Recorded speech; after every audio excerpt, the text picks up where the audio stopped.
Yo, shout out to the Most High. It's always eyes. You know, Lord say this. LD's also known Lawrence of One for another episode of I Need to Know with my homeboy, King George. Look out, dudes. Right here, man. Back off lockdown. And y'all don't get it twisted. I didn't do no new crime. This happened for some old stuff they snatched me up on, but we'll get into that later. Yeah, we're going to get into that later, but you know what I'm saying, though? You going to be my first guest that I got to ask. What's good with you, though? You know what I'm saying? Everything's good, man. You know, everything's smooth, everything good. I got no beef with anybody that I know of, you know, okay. And I'm just laid back. When you got on all black, it looked like you ready to do a murder, man. Up there. No, man. You know, I'm a black on black cat anyway, dog. Okay, for sure, yeah. Man. So how you doing? Everything been cool? Everything been great, man. Like I say, I'm just getting home off this little episode that happened. Okay, all right. Back in the day. Well, speaking of back in the day, we going to go back in the day, and then I just want to give us some history about where you from. You know what I'm saying? New Orleans, Louisiana. Let's get that straight. Callio Projects, Melpomene Projects, Third War, Juvenile, and all them, baby. You know, I ran with all of them. You know, but Juvenile was a little kid when I was coming up. He used to watch me rap. Okay. And all them back in the day. So you and Juvenile from the same projects? Is that what you're saying? Yeah, we all from the same area, you know. Okay. Baby, the Melpomene Projects. Yeah. It's a area called Saratoga. Okay. It's 2 streets away from the projects, so they come to the projects. So we all ran against, because it's called Uptown. Gotcha. Yeah, I'm from Uptown. Yeah. Uptown. Yeah, we go everywhere. Okay. Yeah, for sure. You know what I'm saying? But speaking of Uptown, how you doing out here in Oaktown? Man, y'all showed me all the love the minute I touched down back in 89, 88, 80. Hey, look, I got to really ask you this, though. I've been always wanting to ask you, because you like one of my closest homies from New Orleans. Yeah. Other than my partner, Leaky Bow, right? Okay. Are women into magic down there? You know, like... Oh, hell yeah, because that's our culture. Gotcha. Our culture is voodoo. Okay. Because you got to realize we by the Mississippi, that's where the slaves came in at. Come on now. And they brought the witch doctors and all that. We brought all that. So it's in the women blood. Like I said, if you're getting into it with your girl or she don't like you, don't eat the spaghetti. Yeah, that fool said the spaghetti. Don't eat the spaghetti. He said the spaghetti. You feel me? You know what I'm about to say, right? Hey, yeah. George! Look out, dude. Yeah, man. For sure, man. So this is what I want to know, right? Okay. So when did you meet Master P? Like, that's your biggest music affiliation. Talk about the relationship that you had with P early on. Okay, it started like this. I lived in the Melpomene, but I was born and halfway raised in the Callio. And P lived 4 doors down from me, the whole family. P family was so big, it was like 20 of them in a 2-bedroom apartment unit in the projects. So they was known. Well, you know what? It was a lot of people in the projects. I guess it was no limit. Yeah, there was no limit for sure for them. And everybody was tall in this family. So anyway, if I got to go to the store, I got to pass his house. Yeah. So we always hollering at each other anyway. And every time I see him, he always bouncing the ball around. Yeah. You know, so. Oh, my bad. I'm sorry. So anyway, we run into each other. So we became friends anyway. Yeah. You know, from that way. And as time went on, they used to throw like little talent shows. They put a stage in the middle of the project. And that's when everybody come out. And if you had any kind of talent, you get on stage. You thought you had talent? Yeah. So back then we used to boogaloo and stuff like that's where it started before we start rapping and all that. You know, papa locking and all that. Yeah. So we get up there, dance. P'll get up there and dance. Yeah. And then we transition to rapping, you know, in the hip hop culture. Before we get there, you know, because this is a super interesting interview for me. You know what I'm saying? Thank you. Appreciate it. So I want to know this. Yeah. Utah, were you also playing basketball back then? No, because I was going to boxing clinics. Oh. My dad, my side, our side, our units there, we all went to the prisons, used to train young guys in the project how to box. Damn. It was called Sheriff Fody Boxing Clinic. Okay. And every year we'll go there. We went there for, from 12 years old all the way to 16, and they teach us how to box. We met people like Muhammad Ali, people like that back in my day. Okay. And they'll come there, teach us how to box. And we got so good, I went all the way to the Golden Gloves. Gotcha. And won the Golden Glove. I was into it because my dad pushed me, and that's what they taught us how to do, fight. Gotcha. So at the same time, we did that every summer, but P was going to a basketball clinic. Yeah. We had a choice. Basketball clinic or boxing clinic, and my dad chose boxing for me. I really wanted to play basketball, but I didn't start getting tall until about 17. Okay. I was like 5 feet for a long time, and all of a sudden I had a growth spurt. Yeah, It was like, damn. Because you're about 6'3" right now, I'm right? 6'3" now. Gotcha, okay. Yeah. And how tall is P in person? P about 6'4".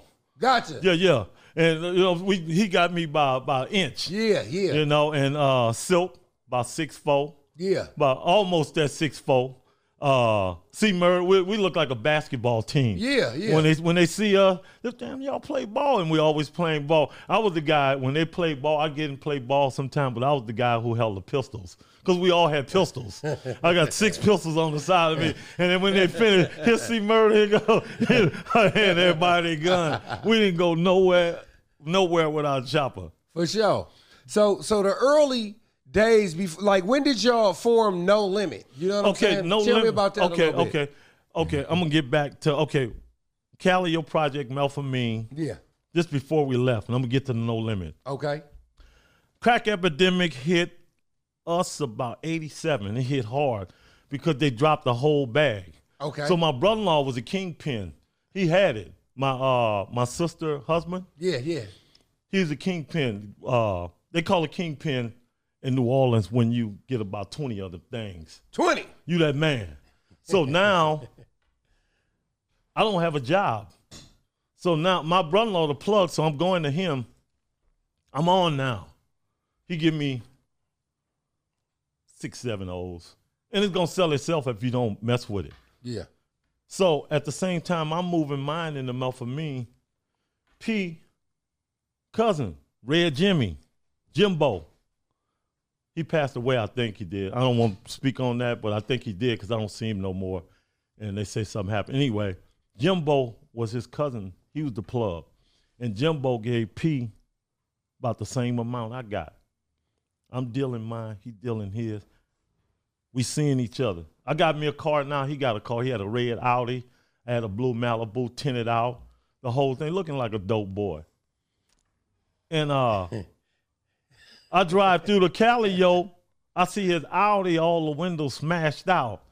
Damn, what happened to niggas hating on him? Yeah. And this leading up to us leaving New Orleans. We coming to it. Okay. I said, damn, why his window smashed out? Yeah. So later on, I figured out his grandmother did it to him because she found out he was selling dope, and they're like a military family. Family like a military. Everybody went to the Army. C. Murder went to Desert Storm. But Pete escaped it because his ball, he went to Houston and played ball. Yeah. They wanted him to go to military. Everybody in his family went to military, except the women.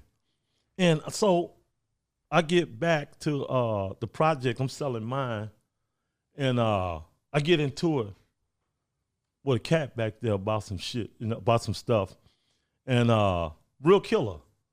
He was a real killer. So I had to watch it, but I'm sneaky too. Okay. So at the same time, my family came to me and they came to me, they had a meeting. My mother called me, all of them said, come over, we're gonna talk to you. And everybody sat around and they say, you're gonna get killed. They say, we've got you in insurance, so do your thing. My mother already put me in insurance. They said, you're gonna get killed. I said, oh, they said, no, but what we're gonna do is, my sister was out here in Cali. She had a hair shop on 88 in East 14th next to the liquor store, next to a church. They said, go out there to your sister. That's how I had connections in Cali, out here in Oakland. So I was like, I thought about it, right? Because that whole night I couldn't sleep. They said, damn, they said I'm going to get killed. At the same time, P was over here And I didn't know it. His family told him, they had a meeting with him. Yeah. They say, his grandma said, hey, look, you're going to get killed. They did the same thing to him. I found out later. We talked about it. His grandmother told him, y'all got to get out because you're going to get killed. P. At the same time, Sonia just had little Romeo. He was like 4 months old. Yeah. And they said, you got a baby now. And you got to marry this girl. They made him marry Sonia because they don't play that. That's the kind of family P had. So now, this is how ironic it is. My mom got my ticket. She said, I'm not going to see no funeral. She said, here, you leaving tomorrow, Oakland. I said, oh, for real? She said, yeah. She had me at her house. She would not let me go. Same thing with P. The family got Lil Romeo, Sonia, and P to contact Sonia family was in Richmond. His wife, Sonia. Yeah. Her auntie was in Richmond. So he bought a car because the plug was his cousin Jimmy that he had the things on. Yeah. So he ended up, everybody got it twisted where they say, oh, he got $10,000 from his grandmother and started No Limit. No. That's not true. And I hate that people might say, oh, he don't know what he's talking about. I was there. The money came to start No Limit Record Store, the little hole in the wall he did establish came from running off the plug. He ran off the plug. And the plug was his cousin. You feel me? I'm giving you the real. You know what I'm saying? George, you know you ain't shit. I ain't shit for that one. George, you know you ain't He gonna like that one. Hey, look, I'm giving it to you real. But he can sit back and say, damn, King ain't lying. You feel me? But he don't want the world to know, but I'm giving it to you real. Okay. At the same time, I had to take the bread my brother-in-law I got from him. I didn't pay him either, so I ran off on the plug too. Can I say something? Yeah. George, you really ain't shit. Hey, man, that's how I go. Look how that. Hey, you want the truth? Yeah. Look, I'm bringing it to you. I know the world don't want to hear that part. So anyway, now he's in Richmond. I'm in Oakland. We not even knowing we in Cali together. Yeah. So I'm by my sister's shop. I'm bored. This is my first time. She said, you want to go take a ride on the BART? I said, what's that? You know, I didn't know. We don't have trains and all that in New Orleans because it's so small. Yeah. I go take a ride on the BART and I go towards Richmond. And I get off on Del Norte, El Cerrito Del Norte. And I look, I see a Jack in the Box. Let me go over here and get me a sandwich or something, you know, chicken sandwich or something. Yeah. I go get me a sandwich. As I go out the door, Pete coming in the door. I said, oh, we ran into each other just like that. He said, man, what you doing out here? I said, what you doing out here? And I told him, I said, man, I'm rapping like that, you know. Yeah. I made up my mind. I mean, I'm gonna be a rapper. Yeah. You know.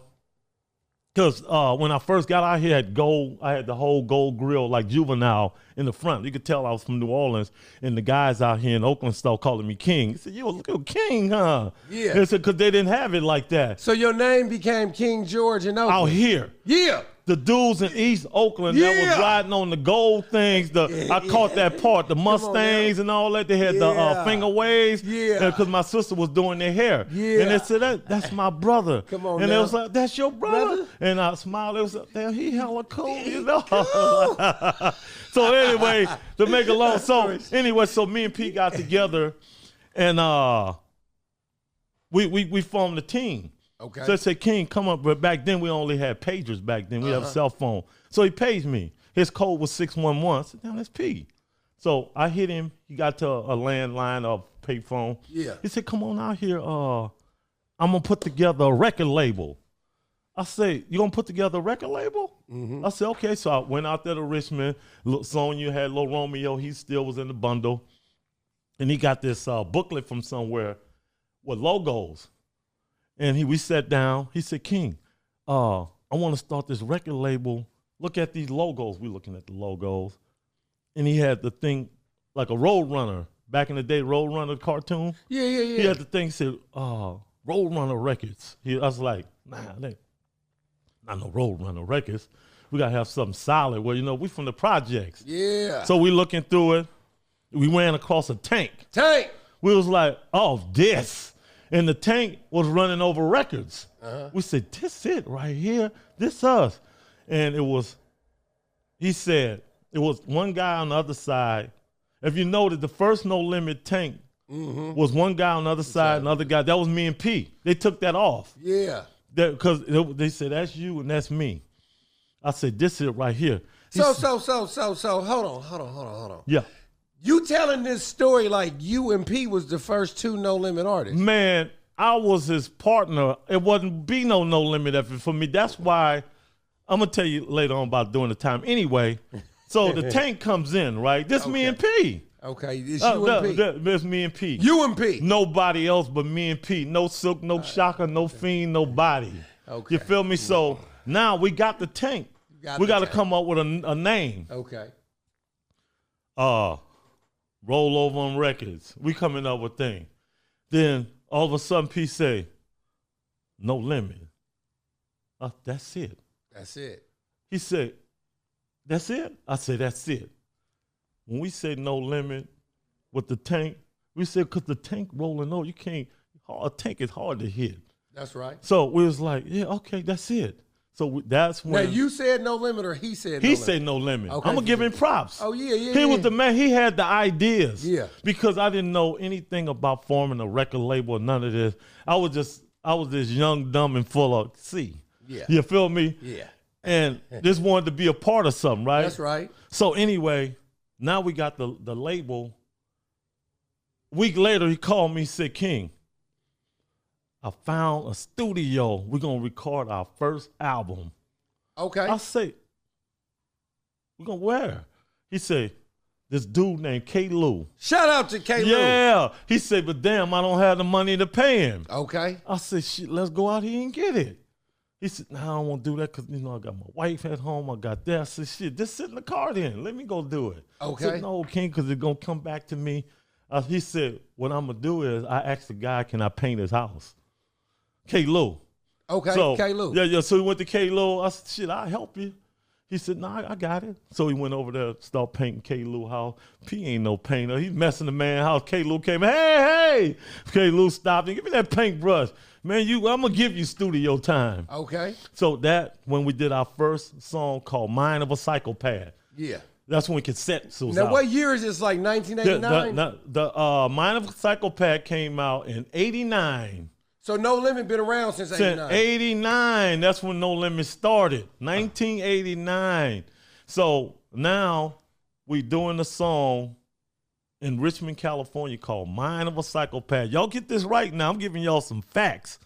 You know what I'm saying? Y'all don't know this because they're not going to tell you this because it's they started off from when it went to New Orleans. They don't want to take it back to Cali when the real thing went down. This because California really gave us the love to blow up, to get the money to go back to New Orleans. Okay. If it wasn't for Cali, Oakland, Richmond, all these cities, wasn't for the Bay.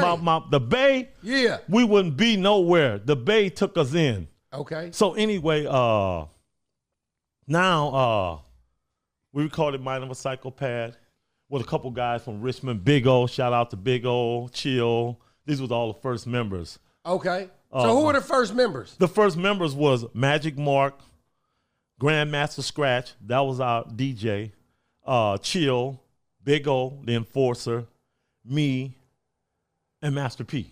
Gotcha. Now, did he always call himself Master P? Always. Master P had a big old medallion, like a MasterCard, but that size, solid gold, would say Master P on it like a MasterCard. People don't know that. And I kept it for him. Yeah. He said, King, take this home. Because his wife really didn't want him rapping and getting it done. She would have took it and threw it away or something. So I kept most of his stuff. Because we was like brothers back then. Yeah, I see that. So when did it go bad? Okay, here you go. So anyway, this the first album, Mind of a Psychopath. I'm gonna race up to it so everybody looking like, damn, what happened? What happened? Yeah. So Mind of a Psychopath out now. So now we thinking this going platinum. We know nothing about the game, right? Okay. We had distribution by Jason Bland That was Intermittent Records. On West Mac. That West Mac, that was the first distribution in Hammer had. Anybody that was getting distributed, for a major record label had to go through Intermittent because they was the distributors. So anyway, we gave Intermittent Records 500 of the cassettes, and you had to wait 90 days before you get paid. So we waited 90 days, went back to Intermittent to get paid, and Jason Bland, he was like, "What y'all doing here?" We said, "We came to get paid for the 500 cassettes we had. We know we sold out." He said, "Man, y'all sold 100 units. And y'all, me shipping it out, y'all got to pay for that." And I'm telling P, I said, "No, we're going to get this money." So I jumped up. I said, "Look, man, you're going to pay us our money." And P jumped up and said, "King, let me talk to you outside," because I was a hothead back then. Yeah. P said, "King, don't do that. You're scaring these people, man. We ain't going to get nowhere. Yeah. Let him keep it." So the guy was like, Jason Bland was like, I think he had a pistol under his seat or something. Yeah. And he was like that. He had an offended face when I looked at him, So Pete took me outside. He said, "King, don't never do that again." Because I let him be the boss because he knew the ideas. Yeah, and he had the vision. Like, he had the vision for sure. Brains. You was the brain. He had the brain for sure. Yeah. But secretly, his wife, Sonia Miller, mom, owned a record store in New Orleans. She gave him the game on how to open up a record store. Okay. So it went all in one. So anyway, this the incident in a minute. We came in leading up to how the next album came out. So anyway, I said, okay. So the next album we worked on was called Getaway Clean. So now that was an album where somebody looking through binoculars. I'm up on the fence, Pete coming down the hill, and two more other members sliding down the hill back in Richmond, called Getaway Clean. So now we're working on a song called Low Down and Dirty. Low Down and Dirty. So how many albums did y'all do together? Okay, here come up to it. The Real Untouchables, Mind of a Psychopath was the first one, black and white album. Then Getaway Clean was the orange album. Okay. Then when we did Getaway Clean, we ran out of money. Oh. So now we hustling. We doing extracurricular activities. I'm not going to say it on the air because I don't want P to get offended. There's somebody else. Yeah. No, I ain't doing no Keefy D shit. You know what I'm saying? None of that. So anyway, we was doing extracurricular activities to get the funds, whatever we had to do. Okay. And we ended up hitting the road and went down to Texas and went to a club, and extracurricular activities happened after the club, altercation that led to me going to prison. So a week after we got to Texas, all the stuff we did caught up with me. Gotcha. And so once they snatched me in Texas. Now what year is this? The year was 1990. So this is 1990. This is 1990. Gotcha. This 1990. We went to Texas from Cali because we're trying to raise money. That's right. And his wife Sonia, Lil Romeo back, and then Sonia had another baby. I forgot my little nephew's name. Damn, that fat. Anyway, Versi. Okay. She had because Lil Romeo real name Percy. Gotcha. And it's Percy, Versi, and Mercy. Yeah, there you go. For Versi was there when I was there. Okay. So Versi, Percy, Lil Romeo, his wife, Silk, me, and P in an old school Impala. Okay. Riding down an old school blue, big body, headed down to Texas. We riding. The baby's in the back, Silk in the back, me and P in the front. I'm pushing sideways up the highway going to Texas. We hitting everything we could to make money, right? Okay. Extracurricular activities. Sure. Okay. So we get to Texas. P found a way to get us an apartment. The thinker. P always thinking. King, we got this amount of money, gonna get this apartment. So we get the apartment, 1-bedroom apartment. Okay. Me, Silk, C Murder. I'm gonna say not C Murder was still at home. We couldn't drag him out the projects. Me, Silk, Lil Romeo, Versi, P and his wife. And we get all our stuff. I got me one bag, Silk got a bag. That's right. We're in a 1-bedroom apartment, and I'm like, damn, what other rooms at, P? He said, George, where is the fucking fallout? It's coming. You got to hear this part because this the struggle. You feel me? You got to hear the struggle. The fans want it. Yeah, the fans want it. Anyway, let's get up to it. Anyway, they got to hear this part because they don't know the struggle. I'm on my fucking feet. So anyway, let's speed it up a little bit more. So anyway, I asked P, I said, P, it's only one room. He said, King, you got the kitchen, so got the living room. Yeah. So anyway, now we're doing our thing. Me and Sonia out shopping for the family. He at home doing his thing. We get pulled over. I said, oh, I had a fake ID, a fake license P made for me. Yeah. The police, I handed it to him. I handed it to the police. He started riffling back and forth. It started coming loose. I said, oh, no, my license coming loose. I'm looking through my little mirror, right? Yeah. Everything he doing. And I told Sonya, I said, don't say nothing. I got it. Police come back. This not real. He snatched me up out the car. I know it was all bad because another unit pulled up. I said, damn, it's bad. Another one pulling up. So now they got me cuffed and stuffed in the back seat. They said, oh, they tied me to the altercation we had. Yeah. And it was like, oh, that is him. I was like, oh, what they talking about? So they take me down. Like the first 48, I was in one of them rooms. Yeah. Where they called, and I never confessed because they was asking me about Pete, the other guy. Everybody said, it was two of them. They was tall. They said, where your brother at? I said, wasn't nobody. It was me. I know what it was. I know what the charge was, everything. I said, okay, they got me. They got me. So now they take me down. A month later, they offer me 8 years. I said, I may as well take it. Because they said, if you don't take 8, you're going to get 30 for what we did. I said, I'm taking this 8 and run. And it was 8. It was 2 8s. I really had 16. Yeah. They said, we give you 8 for each charge because it was 2 things that got hit. So now I said, damn. I asked my lawyer, I said, I'm taking 8 on both of these. He said, no, they're going to run concurrent. Anyway, so now I'm off the river. I'm on the Grey Goose, going with the 8. So I get out in 2. 2 years. I get out in 2, but I was supposed to get out because it was the law in Texas where you only do a month on a year because it's overcrowded. Texas is so smashed. Gotcha. Okay. So now, but I was fighting in there. Every time you look around, I'm splitting somebody in the head. Yeah. Yeah, in Texas because they're country boys. They fight. You know, they fight all day. I was in the gladiator unit. Okay. So every time I have something with somebody, I'm going to open his head up, right? Yeah. So I'm in the hole again. They say, oh, your time. And 2 years later, I clean up my act, I get out. So now I get out and I move with this young lady. We got together for a minute. Then we fall out. She put me out.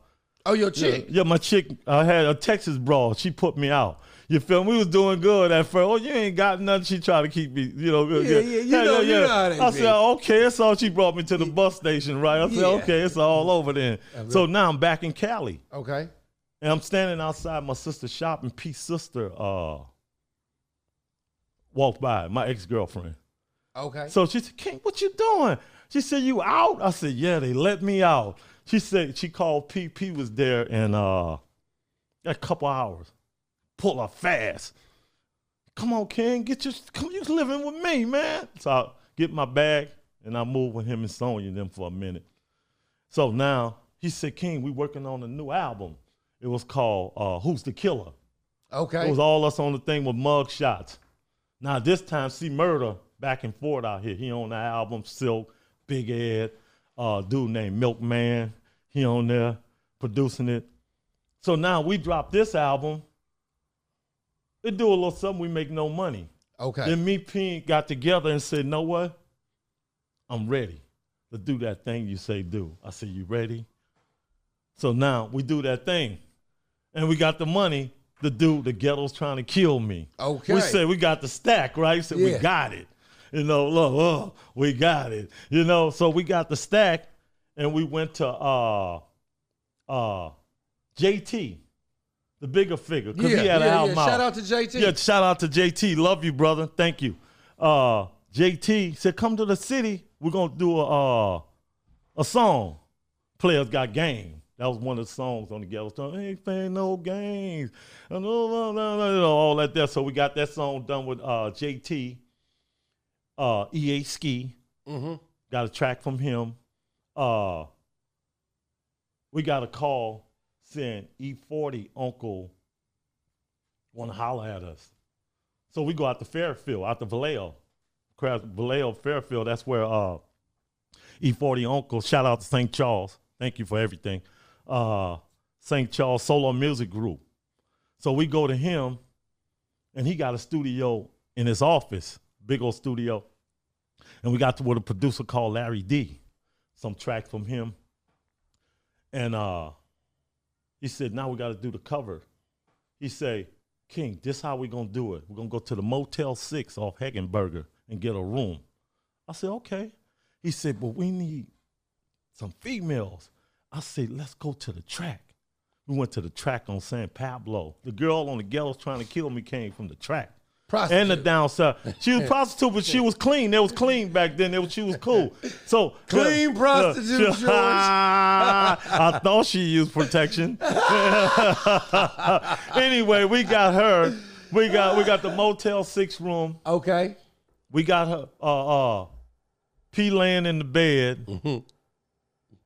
So it's a naked scene. You about to get this nigga took to jail and divorced, nigga. No, he already divorced already. Thank God. No, hey man, look. I'm cute. No, it's all good though, because we being real, right? I got 2 words for you.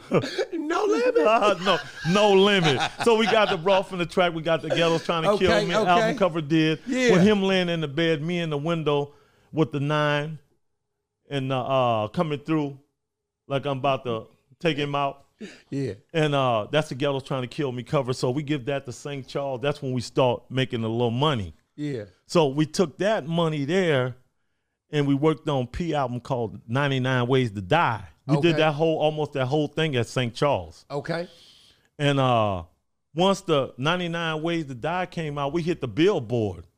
Cool. We was like, damn, we hit the Billboard. Okay. So that's when JT and EA Ski call us and say, look, y'all stuff on the billboards, man. Y'all should, because they're both of them were signed with Priority. Yeah. So they was like, man, come on. JT and EA Ski was with Priority. Okay. And they was like, y'all should go up there. I think they was hollering at JT or something. Well, he had some type of deal because he was making noise. So now 99 Ways to Die is going through, got Priority attention. And Pete was like, let's wait a minute. And then at the same time, Priority called us, Atlantic called us, okay, MCA, and another label. We flying out to New York. So who did y'all go with first? We went with Priority, but first we had offers from Atlantic for $100,000. I said, Pete, take the money, man. We need it. Yeah. He said, no, King, I ain't taking it because they're going to take everything. I said, okay, go ahead on. Then we went to MCA. They came up with $200,000. See, the people don't know all this. Yeah. And it was me, C Murder, and P on the plane flying there. Silk was staying home because he still was in high school. But it was us 3 flying. And C Murder was always aggravated, so we was always getting into it. You know what I'm saying? So now, P said, you know what? We're going to work on the true album, the TRU, the real one. With me and Big Ed holding hands on the true album with the blood coming down. So that's the one we finished. Well, but before we started that, what really made it kick off was we got C-Bo. C-Bo got shout out to Bolo, man. Yeah. The bald head nut. He put us on because once he jumped on the track, he brought fire. For sure. So that's then, Bo. when Bo did that, we had to go to him with a nut. But back then his manager, owner, really was trying to control him. He's gangbanger. He really didn't want us to mess with him. You got an encyclopedia in your pocket. How do you remember all these motherfuckers' names? Because I was there. I was there, and I was one of the main characters. So anyway, so now we're working on the true album. We worked on the West Coast Bad Boys. I remember that. I bought that. There you go. So Him and Bo got on the main song called Headed for the Jack. There you go. That's one of my favorites. That's the one that put money in our pockets. Gotcha. We hit the Billboard charts again. So how much did you get off that one? That album? Oh, I was getting money because I was me and P was the only ones that had cars. I had a cold white Cadillac with the true Vol with the gold, all white inside. And P had the big body Benz, the gray one. So when did y'all fall out over the money? Okay, here you go. I'm getting up to it right now. It's about to end right now. This gonna make it good because I'm putting together the sauce. So anyway, now here you go, the spaghetti. So here you go. The West Coast Bad Boys out. Okay, the West Coast Bad Boys out. Right. They knocking it in the city, knocking it all over the Bay. Yeah. The True album is almost done. 99 Ways to Die is doing good. We got T-shirts. We went bought T-shirts, giving them away, and then we did a video on San Pablo for the West Coast Bad Boys for everybody. On San Pablo by the old car wash, off that old car wash by the gas station now. Over there. On 34th, right there. 34th. We had the whole thing. We had the whole thing running. Everybody coming out. Me and P in the 6 folds and everything, and so. Now we got that cracking. True album coming out. Now, P said we need to go fly to New Orleans and get with a group. So we fly to New Orleans. We take the money we got. We do a show in New Orleans. We met up with Baby. Back then he had a group called UNLV. Met up with Baby. All us sitting down, chopping it up. And P said we're gonna throw a show. So Baby group UNLV was performing at our show and other New Orleans group. And they had a song called I'm Bout It. P said, that's it. We're going to come up with a song called Bout It, Bout It. Yeah. I said, oh, okay, that's good. So we started the song called Bout It, Bout It, the single. We got that going. Shit going good. We back and forth in New Orleans. Now, P said, I'm going to start my solo album now. I said, what you going to call it? He said, The Ice Cream Man. I said, that's your boy and them, right? Look, he's like, I'm the Ice Cream Man now. I said, man, let them dudes have that. Yeah. No. He said, it's more than one Ice Cream Man, King. Look, this Cali. He said, this Cali, nigga. Shout out to Chris Hicks, though. Yeah, shout out to Chris Hicks and the Loonies. The Loonies, all y'all, man. Drew down, yeah. Drew down, all of them. Yeah. He said, King, you got to realize, it can't be one Ice Cream Man in Cali. It's too big. This Ice Cream Man over here. I said, that makes sense. He said, I'm the Ice Cream Man of Richmond. So we ran with the Ice Cream Man. But that kind of caused conflict in the town because everybody, it was controversy. It was like, nah, y'all not the real Ice Cream Man. So now, me and Pete go to New Orleans, and I'm sitting in the hotel room waiting to pay my room, and I got these girls over here, you know what I'm saying? They all in there, and they knocking on my door, and I said, oh, what? I'm trying to contact Pete, right? Me and them only one had cell phones then. They had the little brick. And I'm, Pete, what doing? So he come there, I'm looking at him like, and he looking at me like, that's when the conflict started. Because we looking at each other, damn nigga, what? Break me off something, you know what I'm saying? I'm sitting here, I ain't got no money, you know, I got all these parties and shit I'm doing over here, you know? And I'm like, he like, so he got a little attitude with me. I'm like, nigga, keep in, nigga. We doing it like that then. Mm-hmm. So now this is when the bad blood starting. So I get back to Cali, we had a van with the big old No Limit symbol on there. And P was like, don't ride that van around the town no more, man, because it's funk now. I'm riding the van around. You know what I'm saying? King, didn't I tell you don't ride the van around? He put the van up. Oh, this nigga took the van from me. So now. That wasn't a good idea? That wasn't a good idea. That pissed me off. No, was it a good idea to put the van up? That was a good idea to put the van up because it was conflict going on. Yeah. We had people actually like, oh, them niggas, okay. Yeah, hey? Yeah. And you know what I'm saying? You know, I got the boat anchor, you know? Okay. I went from the 380 to the boat anchor. I was like, hold on. We had beams on them then. Oh, shit. So now because it got that heated, because they was like, hell no, these niggas making noise. Because it became King George and Master P everywhere. Yeah. It said King George. So anyway, now we all go back up the priority with the True album, the West Coast Bad Boys, the 99 Ways Down. I'm all sitting in priority. See Murder, Silk, and them, they sitting in the lobby. Me and P sitting talk to, what his name? Steiner or something like that. I forgot his name. White man. Run Priority. We sitting in there, and P put the albums on the table, and the guy, the priority was like, okay, let all three of us go to Mexico this weekend and talk about it. So I was like, I'm not going to Mexico. I had my son's mother then. I'm staying with my girl this weekend. So they went to Mexico. P and the owner, Priority, kicked it, came back. He said, King, we're going to do the deal. I said, how much we going to get? He said, we ain't get nothing. Oh, we ain't get nothing? He said, no. Well, I'm going to give it to them, and they're going to pay me in the end. I'm going to get 80, and they're going to get 20%. I said, they got to give us something. He said, no, we're going to get it in the back, and it's going to sell. He gave him the album, did the deal. So now we fly out to Spokane, Washington to do a show. We out the show, doing the show. I'm doing my song from the West Coast Bad Boys called Locked Up. People going crazy. Right? Locked Up. You know, I had a little hit. And so now the dude doing the DJ, Tobin Costin, P said, he had the glasses on. P said, we can use him as a manager. Because we needed a manager. The Priority dude said, y'all need a manager. You know, because P was going to run it anyway. The dude wasn't nothing but a front. So now you got Tobin Costin. We fly him back out to Cali. Same time, we fly out Mia X, Servon, KLC, and Moby Dick, the two producers. Yeah. So now we got them in an apartment in Hayward, California. They all living together. So about 2-3 weeks, they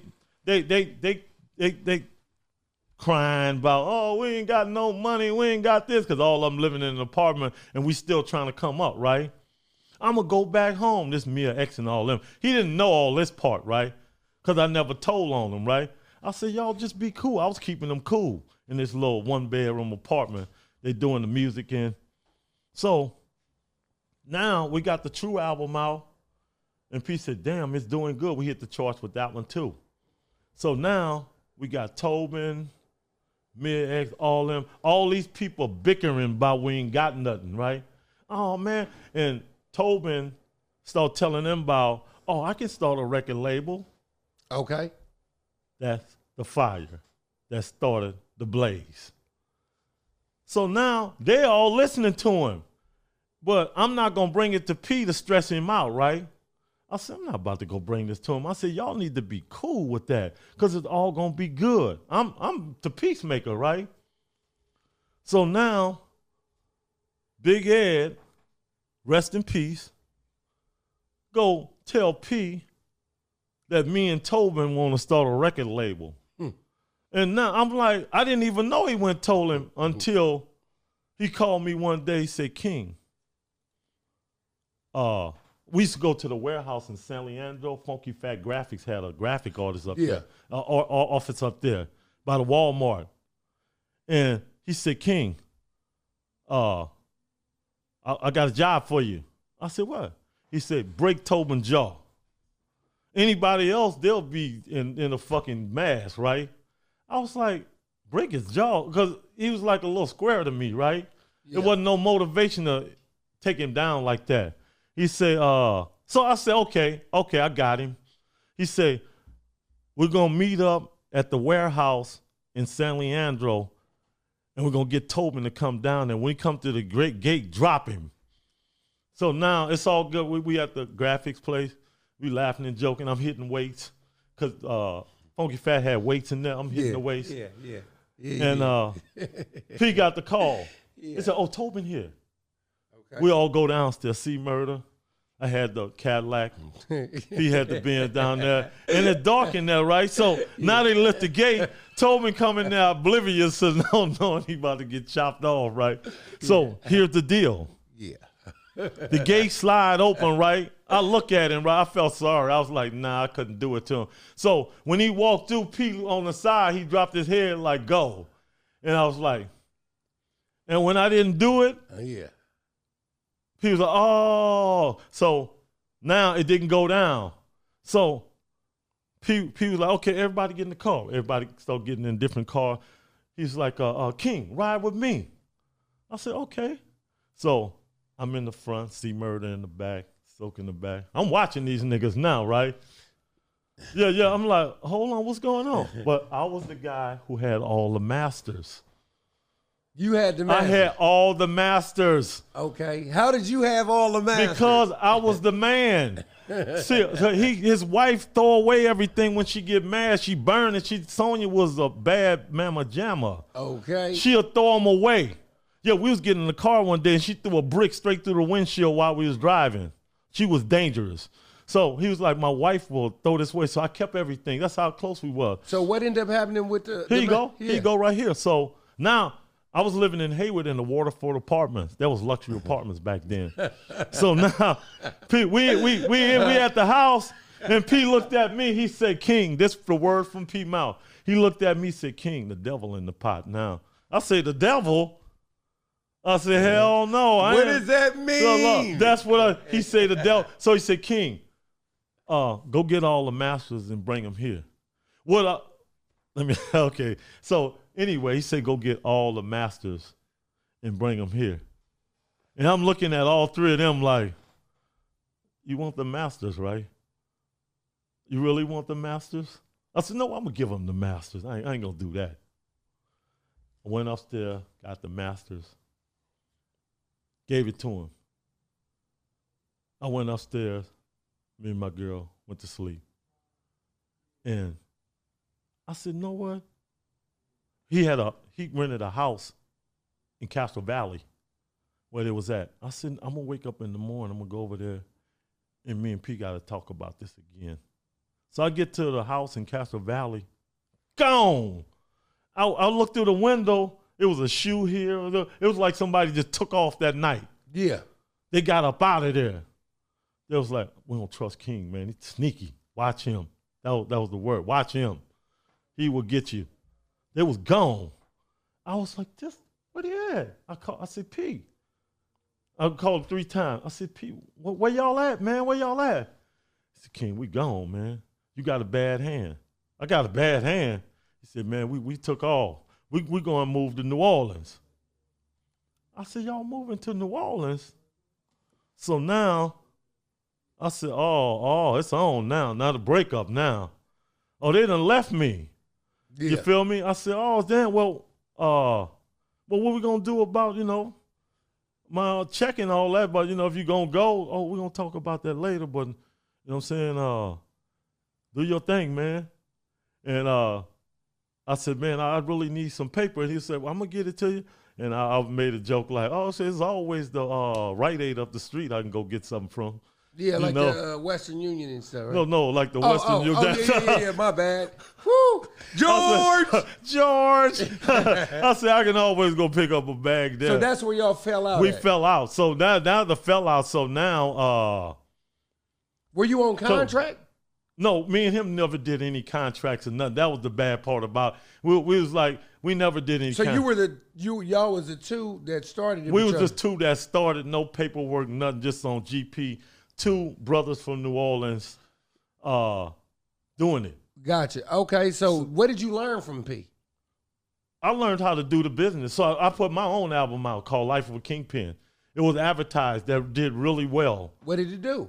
It did about 200,000 copies. Oh, was that independent? That was independent. How much did you make on that? I made about 280,000. Wow. But the thing was, I started hitting the road. I started spending my money. I started helping family members. My family members said, oh, my card note. Oh, God. And that was my first time having that much money. That's right. And I was dishing it out. And I was traveling with 6 people. Gotcha. And I got these rooms. I'm traveling for a month at the time. I'm footing the bill. And because I was depending on my next check. So were you able to still use some of your leverage from being on No Limit? Oh hell yeah, because I was smart enough to get every song I did with No Limit copywritten. And I still get paid off that today. Any song that you hear King George, that's copywritten, and residuals come to me every quarter.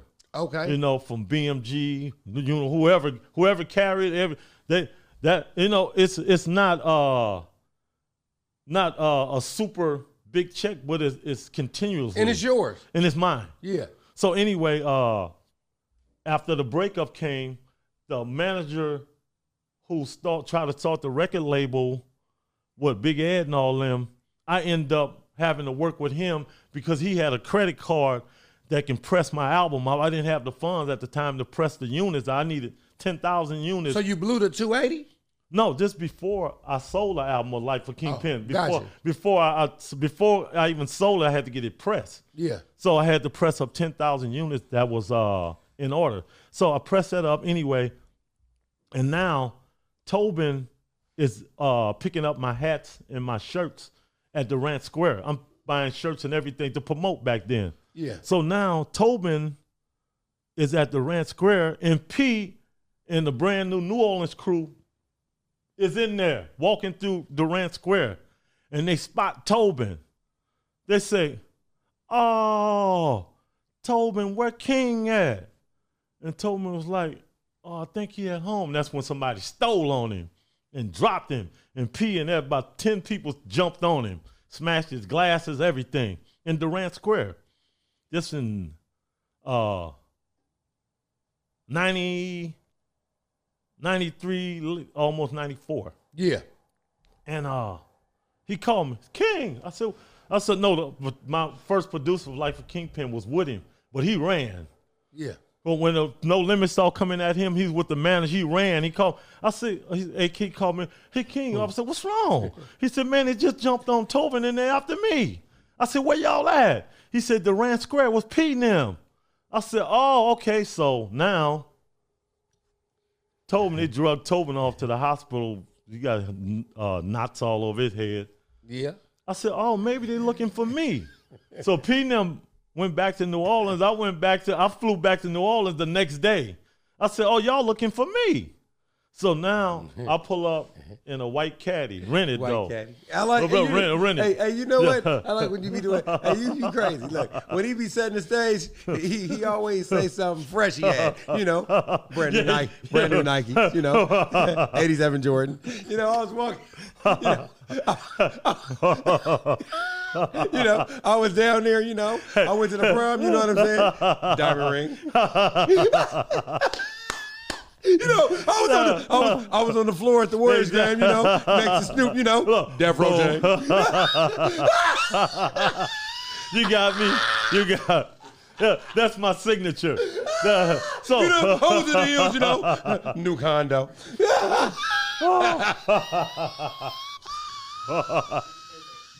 Putting it on thick, man. So anyway, that's the breakup, and me and P was back and forth talking. Yeah. And the final breakup came when he called me one day, and he said, "King, what you doing?" He in New Orleans. I'm out here. I said, "Nothing, man." I said, "Look, P, don't call me no more." Gotcha. He said, "King, for real? I thought we was going on a bad note." And I was like, before he left, he was like, "How much I owe you, King?" Yeah, he said, "How much I owe you?" I said, "Man, just give me 50,000. He said, "You got that." I got the 50,000, and that was the last time we talked. Huh. And that was the breakup. But what happened was, I actually talked to P before I got snatched up off an old charge of some stuff we did back in Texas. Why don't you get into that real quick? Well, the thing with the marshals got me last year. I was in bed. It was about 4 o'clock in the morning. Yeah. I had a big old knocker. Boom, boom, boom, boom. I'm knocked out, right? my girl leg over me. I'm knocked out, right? I push her leg off me. I said, somebody at the door. And now I live in Oakland. Yeah. Shit, this jackers out here, right? First thing I do, grab that boat anchor and go to the door, right? Who is it? You know. Yeah. I look, the police. I said, hold on, they can be fake police. I don't know. They open the door. Butler. I said, yeah, that's me. They said, open the door, and he put up a black and white. I said, that's the police for sure. Because he had an old picture of me from 1990. Yeah. When I first got sent up in Texas. So now I open the door, and one of them looked behind me and said, gun, gun, gun. They dropped me to the ground, right, because I had it in my hand. I said, oh, man, the only reason I don't know who y'all was, man. They got the gun. They secured it. One of them got his knee in my back. And they said, he looked at me and said, George Butler? I said, that's me. And he one of them put the picture by me. He said, yep, that's you. You're a little bit older, but that's you. Yeah. I was like, oh, that is me. So now, there's vans outside. It's 4 a.m. Yeah. Cars outside. They put me in one of them vans. I got Marshall over here, Marshall over there. But I thought you did the time, though. I did the time. Here, go right here. What happened was, when I got 8 years, and they let me out in 2, they told me I was supposed to be supervised for a year out there in Texas. Texas don't tell you that. And they put a blue warrant. A blue warrant means if you ever catch you, go straight to the pen. I didn't know that. Anybody could look up a blue warrant. It never go away. A Texas will put a blue warrant out on you, and they'd be like a slave. They don't let you go.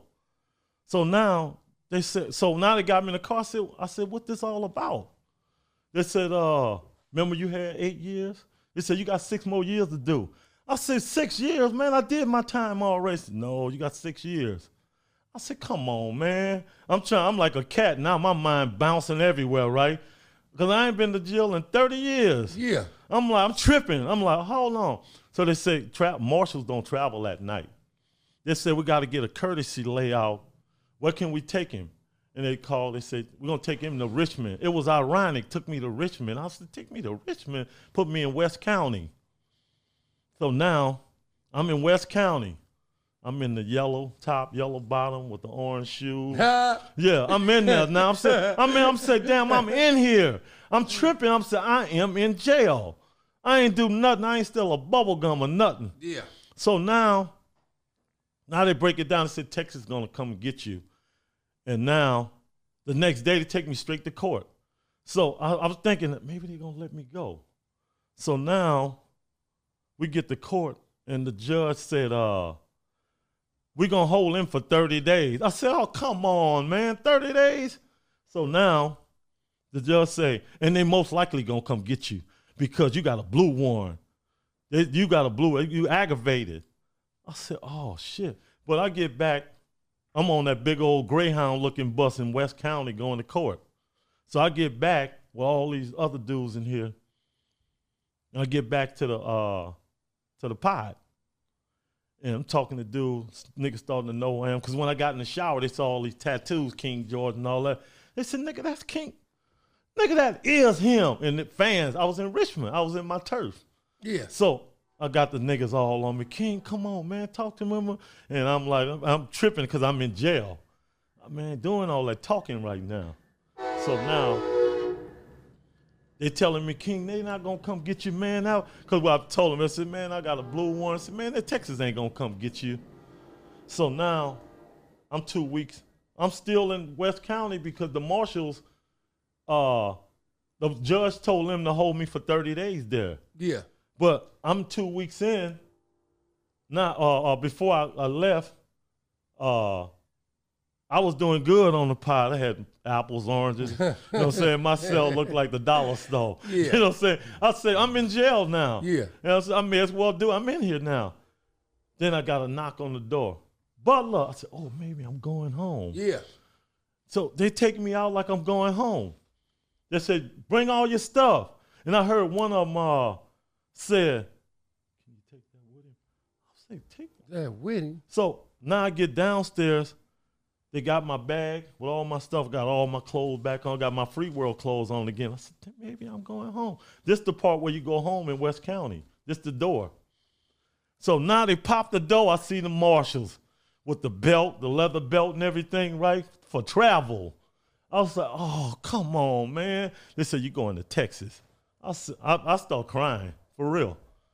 I start crying because I know what I was in for, a 5-day ride shackled. So now they got me like this, walking with the leather thing on in a green van. We picking up murderers, everybody that got a blue warrant from Texas that them put that thing in their hand and let it go, they picking them up all the way to Texas, 4-day ride. My legs swelling up because they got it so tight on me because I'm a threat.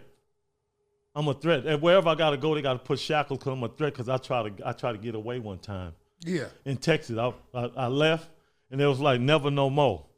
I only got like 6 months for it because I went outside the perimeter where they said don't cross this line. Anyway, now I get we riding, and every stop they give us a Johnny. You know what a Johnny is, right? No. It's a brown paper bag with 2 sandwiches in it. Yeah. I know what that is. Yeah, so anyway, we get to Texas. I'm gonna wrap this up right quick. We get to Texas, and they tell me these charges from what you did back in the day, and I got 6 years, so they send me straight to the pen. And when I get there, they got no housing. The only housing they had was 2 units on death row. And it was like, the sergeant, the lieutenant was like, we got to put him on death row. In order to get me on death row, they had to have a squad to take me there and have somebody watch me because I only had up to 6 years. And these dudes would kill you because I got a date. And they find out I got a date, somebody killed me. So when they took me to death row, they had 3 goons on this side, 3 goons on that side, and a dude with a rubber bullet gun that got me in there. And that was 23 hours locked down, and you get 1 hour out a day. I spent the week on there. Then they found housing for me on Bird Unit in Huntsville. So how long was you in jail for? I was in jail for 75 days. I mean, 65 days. Gotcha. And did they drop the charge? Yeah, I got a pardon from the governor because it was so old. The judge, the supervisor, everybody was dead. They went back, damn, this judge gone. That prosecutor, he dead. They was all dead. And they sent it to the governor for pardons for people who didn't do no crime, wasn't for no fresh charge. So I got a pardon from the governor, and they let me go. So I got to ask you this. Do you believe that No Limit, even though that he gave you the 50 bands, do you view like did he still owe you some money? Do you feel like that? Oh, he don't owe me nothing. Gotcha. I just talked to him 2 months prior to me going to jail. He's supposed to fly me out. He said, King, we're going to make it right. We back and forth because he went to CK Lou. Dope. Me and him ain't got no bad blood. Good. Yeah, but the thing is, he still want to give me something. But I didn't reach out to him because I disappeared. He didn't know I went down on the stuff we did back in the day. Yeah. But the word got to him because I told Court Dog, I told all the people around him. I said, man, tell Peter got me. I showed him that ID I showed you. Yeah. And I said, damn, he was down there to show him I actually. Is there going to be a reunion? With me and him? Oh, it's always a reunion, but me and him is in a different league. I'm not like them. I'm not like the artist them. I'm like a partner. Gotcha. Yeah, I'm not like an artist like Corey and all. Hey, man, let's do a reunion. If I'm there, I'm gonna be behind stage or something like that. Gotcha. You know what I'm saying? I'm a real boss when it comes to No Limit. And when you first left, were they trying to give you any roles in any movies or anything like that? Oh hell yeah! I had my own movie called Reverend Do Wrong. It didn't hit, but I had my own movie. I did. I was going out for movie roles in Cali. I was going out for all kind of movie roles. That movie that didn't come out, all kind of roles. Cause when you're doing music like we doing it, you're gonna be in Cali or New York. Yeah. Even when me and my boy French Brace, shout out to French Brace. Shout out to French Brace. Yeah, man, that's my boy. Me and him travel everywhere from Miami on to New York, just dealing with that. We dealt with Bad Boy, everybody. We was in the studio, Little Black Rob, all them. Did you ever want to try to go over there to Cash Money Records when they blew up? No, because like I say, I'm always a boss. I'm not getting under nobody's wing. Yeah. You feel what I'm saying? That's why I started my own label. Gotcha. You know what I'm saying? That's why if you've seen the No Limit Chronicles, when they did do the whole No Limit Chronicles, everybody on there, nobody got paid but me. When they went to everybody, they try to approach me like, they said, King, we want you on the No Limit Chronicles. I was like, give me 10. And that's small. They said, we not paying nobody, King. I said, bye. Yeah. So they got somebody else to call me, one of the executives of BET. He said, King, a lady. She said, King, this so-and-so, we really want you on there, man, because you made a big part out. She was talking to us. She said, won't you come to L.A., sit down and have lunch with me, and me and you going to talk about it. I went to L.A., me and her talked about it, and bam, she cut me a check right there. She said, how much you want, King? She said, here, this my personal. I said, come with me to the bank. And we went to the bank, and I busted right there. And that's when they flew, that's when the BET team flew out here to film me personally. I said, I'm not going to L.A. They flew out here, and they was in the Ogawa Plaza suites up there. Gotcha. And what you got coming next before we get out of here? What you got coming next? The King George Back to School EP with the free coloring book and the DVD. Gotcha. So I got that. I'm working on that. And I got my uncle was a famous jazz artist, Henry Butler. Shout out to Henry Butler. He passed away a couple years ago. I own all his stuff. So I got a book coming out on him called Amazing. Henry Butler. He's the pride of New Orleans. He's famous like Louis Armstrong in New Orleans. So I got him coming out. And just a bunch of things, staying positive and just staying busy. You know, other than that, I'm just laid back. I ain't trying to do too much. About to go to Atlanta, see family, New Orleans, and just kick back. I ain't doing too much. I'm only putting that EP out just to keep it going. For sure. And before we get out of here, tell people where they can find you at on social media platforms. Oh, you can find King George everywhere. But look, it's a guy that I'm dealing with now. He called his name King George too, from North Carolina. Me and him back and forth. I already told him he got to change that to the blues singer or whatever he is, because people think I'm doing show. Hey, we're coming to your show, and they get there and it's not me. King George, he do like the country song. Damn, yeah, they've got us mixed up, and I talked to him and talked to his team, and I told him, man, y'all got to get that straight. He big too. I just said he got 2 men, and he on tour. He got KG and all this. Yeah. I said, no, man, that's not gonna work. He said, oh, brother, we going to get it in. I said, matter of fact, I need this. You know, so we back and forth with, you know, because some of my residuals coming to him. I'm everywhere. I'm on every platform. Yeah. I'm at True King George at Instagram. I'm at George Butler at Facebook. And Big King George at yahoo.com. Big King George 3 at gmail.com. You know, and you can't miss me. For sure. Yeah. Well, thanks for coming out, man. Man, I thank y'all so much, man, for letting me do that. I know y'all sleep by now, but no, it's all cool, good. You cool. Well, I'm LD's for another episode of I Need to Know, and as usual, come on.